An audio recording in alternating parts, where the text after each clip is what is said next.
10 years ago, Nintendo stunned the gaming world with Super Mario Maker, the level creation game allowing users to design and create Mario levels like never before. Although it released on the struggling Wii U, it was both a commercial and critical success, garnering an audience unheard of for Nintendo at the time. 4 years later, Nintendo released the highly anticipated sequel on the uber-successful Nintendo Switch. The game would introduce some highly requested features such as slopes and on and off switch blocks, as well as some things we didn't even know we wanted, like the Super Mario 3D World game style, a story mode, and the addition of Super Worlds. The game was exactly what the fans asked for, and landed itself on Nintendo's most successful system of all time. But Super Mario Maker 2, while doubling the first game's sales, failed to become a must-buy game on the Switch. What was one of Nintendo's rare wins during the Wii U era underperformed on its second and arguably most important showing, with everything going its way. So, where do we go now? Well, today in this video, we're going to discuss exactly that. What Nintendo needs to do to make the next Mario Maker game a must-buy game. How can it separate itself from other level creation titles? And why the time is right to release this game to the world.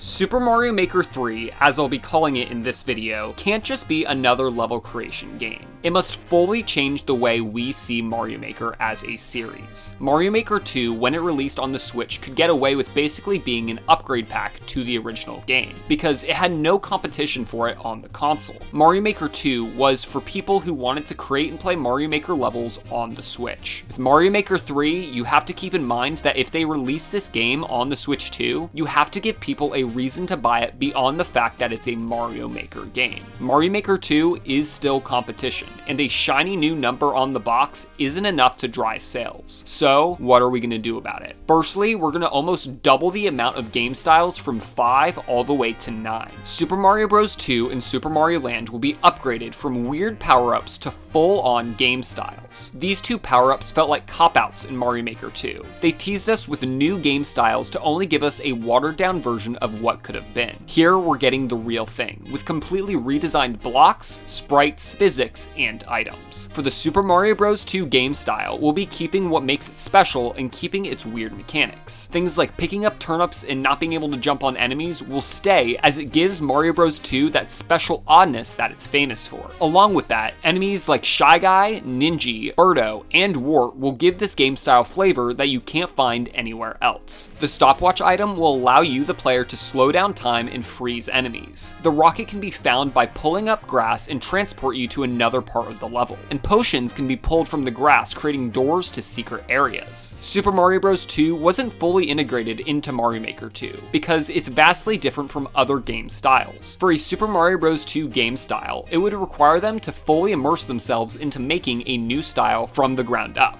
instead of just giving Mario a Mario 2 paint job. But since we're trying to make this game stand out from Mario Maker 2, I believe this is not only doable, but completely necessary for Mario Maker 3. For the Super Mario Land game style, we'll merge both Super Mario Land 1 and 2 into one game style, sorta like what they did with the new Super Mario Bros. Game style. A few key items we'll be bringing back are the Sky Pop from the final level of Super Mario Land 1 and the Carrot power-up from Super Mario Land 2. The Sky Pop is an airplane that Mario can fly around in and shoot missiles, while the Carrot power-up turns Mario into a bunny and lets him hover in the air for a short time. Along with those items, Wario, along with a few other bosses, will be added as returning bosses to spruce up some of these levels. The coolest thing about the Super Mario Land game style is that we'll be able to lean into the Sarasa Land theming. Super Mario Land was the introduction of Daisy, so I think it would be the perfect excuse to add her as well as Peach to the playable character roster. That brings our playable character total up to 6, giving the player the pick of the litter on who they'd like to play as in the game. Our final 2 new game styles are from newer games that I think would bring a lot of newer fans to the game. Firstly, I'll be bringing Super Mario Odyssey into 2D similar to what they did with 3D World in Mario Maker 2. Cappy will be the focal point of this mode, but will actually be a power-up for Mario to use. I thought about it, and if Cappy was just a part of his normal moveset all of the time in a 2D space, that would be a little bit too overpowered. before. But here, putting Cappy in an item box will make traversing these levels a bit more difficult. Along with Cappy, moons will play a major role in how you complete a level. You can either have a multi-moon, which would work as sort of like a flagpole at the end of the level, or you could scatter 3 separate moons throughout the level to complete the course. This way we can add a bit of variety to these levels and pay homage to the collectathon nature of Odyssey. Enemies that I think could make the Odyssey game style super interesting are the Moai and Uproot. Unlike enemies in past games, Odyssey's enemies also work as captures that can help you complete levels. Hiding invisible platforms that can only be seen by Moai, or putting something high up for Uproots to reach, could make Odyssey the most unique game style in the game, and could incentivize high thought and puzzle-oriented levels. However, the final style in Mario Maker 3 that will make this game a must-buy for Mario fans is of course the addition of Super Mario Wonder as a game style. Super Mario Wonder was the first game in the 2D Mario series since the introduction of the Mario Maker brand. If a new Mario Maker is in the works, Super Mario Wonder is definitely going to be a big part of this game's marketing. Specifically, the Wonder Seeds and Wonder Effects are going to be a main feature that make this game a must-buy for Mario Maker fans. Obviously, when it comes to Wonder Effects, we won't be able to just make up our own, but what they can do is insert some fan favorites, along with some brand new ones. Ones I could see for sure returning are the top-down angle Wonder Effect, Metal Mario, and of course, Wubba. While some of the new ones I could see are Weird Mario from the original Super Mario Maker, the Double Cherry from 3D World multiplying you into a bunch of different Marios, and perhaps a Moon Gravity Wonder Effect that will make you and other enemies all floaty and stuff. Designing levels with Wonder Effects in mind must have been hard for developers in general, but in a level creation game, it's gotta be even tougher. So adding Wonder Effects that are simple and don't change the game too drastically is important for this game style. Along with the Wonder Effects, we're gonna add all the new items we got from Wonder, like the Elephant Fruit, Bubble Fruit, and Drill Mushroom. Seeing what players can do with these in their own levels would be really neat. Now, beyond the game styles, what new features would I like to see change up the game? Firstly, I think this one is a given. We need to see a game style warp pipe. Now, what exactly does this mean? When in a level, let's say it's set in Super Mario World style, you'll see a clear pipe plucked straight out of 3D World. When you enter it, you'll be transferred to an identical level set in 3D World's game style. Now, beyond visuals, how does this affect gameplay? Well, it affects it greatly. Let's say you're in a Mario 2 level and then you see a dead end and have no clue how to get past this giant pit. Well, with a game style pipe, a level creator could insert a Mario Odyssey pipe for the player to enter, notice a Moai statue, capture it, see an invisible platform that they couldn't see before, and then cross the path. Adding the game style warp pipe fixes the issue with incompatible game styles by actually leaning into their differences as a game mechanic, and also giving the players more creative freedom to use the game styles as an actual feature in their levels. This game's also going to completely change the way levels are found. Ditching the current system we have now, you'll be able to like and share favorite levels with your friends, and even create playlists of levels you enjoy. You'll be able to sort popular levels by most likes today, this week, this month, this year, and of all time. And beyond that, the 100 Mario Challenge will serve you up levels with at least a certain threshold of likes, so the levels you're playing aren't just troll levels made by kids. Mario Maker 3, to be a game worth $70, can't just be a Mario level editor anymore. It's gotta figure out a way to feed you actually good levels that you would want to play in your spare time without having to search up level codes online. This is how we make Mario Maker a worthwhile experience. However, is it a Switch 2 experience? Mario Maker was originally the brainchild of the Wii U gamepad, and leaned into the gimmick heavily by being the tool the player would use to edit levels. Then Mario Maker was supposedly brought to the 3DS, but I refuse to believe that ever existed. Then Mario Maker 2 still let players build on the touchscreen, while also allowing them to just use a cursor while in docked mode. It wasn't a perfect solution, but it gave the player options for what was most comfortable to them. Mouse mode, the Switch 2's sole and only gimmick, seems to have been made specifically to solve Mario Maker 2's issues. Mouse mode perfects docked mode level editing, and will make creating levels a much better experience than it was on the original Switch. If we get Mario Maker 3 on the Switch 2, mouse mode will definitely be there. But will Mario Maker even be on the Switch 2? And if so, will it be soon? Both are great questions. Mario Maker as a game can't be too hard to make. For crying out loud, they don't even need to make a single level. But is it truly coming soon? I personally believe so. The last one came out 6 years ago, and there have been plenty of new Mario editions that lead me to believe that it would be worthwhile to the player to pick up a new entry. New games in the series are hard to sell, because it's not about the new levels or gimmicks. It's about the tools tools you give to the player to make it a game worth creating for. It's more so a platform for creatives to scratch that itch and stretch their imagination. A new game isn't necessary to do that. Mario Maker 2 can be played on the Switch too. However, I'd be remiss to say that it wouldn't be a welcome addition to the Switch 2 lineup. A new game is a new influx of players to contribute to the already infinite amount of levels this game can hold. And Nintendo knows that Mario Maker 3 is a game that can hold our attention for more than a week. Mario Maker is a series they can release at any time and satisfy a large majority of their community. Mario Maker came out during year 4 of the Wii U. Mario Maker 2 came out during year 3. The next game might not be released this year or the next year, but I'm fairly certain that it's in the works. Who knows, maybe the next game isn't even a Mario Maker. Donkey Kong seems to be getting quite a bit of love at the moment. The Maker series could go anywhere from here, but what I do know is that a new Maker game is more than likely in the works, and when it drops, they've got some big shoes to fill. Anyways, thanks for watching the video. If you enjoyed this video and are looking for some more Maker speculation, check out this video theorizing a few new Maker games from franchises outside of Mario. It's a great video, and if you enjoyed this one, you're more than likely going to enjoy that one. Well, that's it for me. I'll see y'all in the next one. Bye!